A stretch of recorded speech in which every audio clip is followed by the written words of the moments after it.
Hey, I just wanted to show you how I knit. One of the great things about knitting is there's multiple ways of getting the same result. So I'm going to show you two different ways that I know how to knit.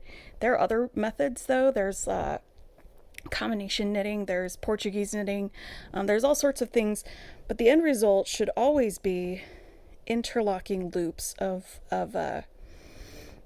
your yarn here string. You can see like this loop is interlocked with this loop next to it and with the loop above it and the loop below it. It's kind of easier to see in stockinette than in garter stitch, which is what we've got up here, but you can still see the interlocking loops there. And so to make a loop that interlocks with the one below it,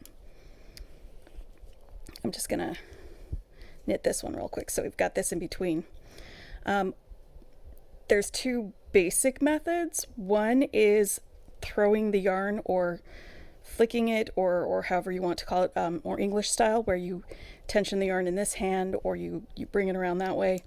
And when I was living in London, someone in my knitting group told me a nursery rhyme that their gran had taught them on how to knit, which might be helpful. And it's this, where you go through the front door or the front leg of the stitch, in through the front door, out around the back, so you bring the knitting around the back of the needle, out through the front door, so you just bring it back out through there, and then you pull this stitch off the needle when you do that, off jumps jack. So in through the front door, out around the back, out through the front door, and off jumps jack. In through the front door, out around the back, out through the front door, and off jumps jack. Now I'm not very good at this because I don't have the coordination to be able to still hold on to my needle and wrap the yarn at the same time. A lot of people have great coordination. They can like flick it and they can go really fast. The only time I got really fast at this was when I was using really long needles and propping my right needle against my hip. And then I didn't even need to touch it.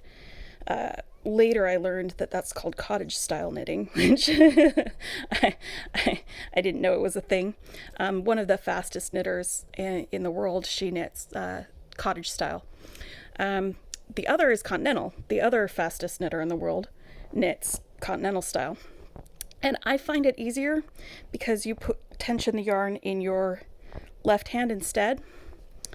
I take the yarn over my first finger. It's important because that's what's going to bring it next to the needle. And then if you're just starting out, just maybe grab it with your fingers. I wrap it over my first, not around it, just over my ring finger for tensioning. But like a lot of other things with knitting, it's what works best for you that you're going to want to go with.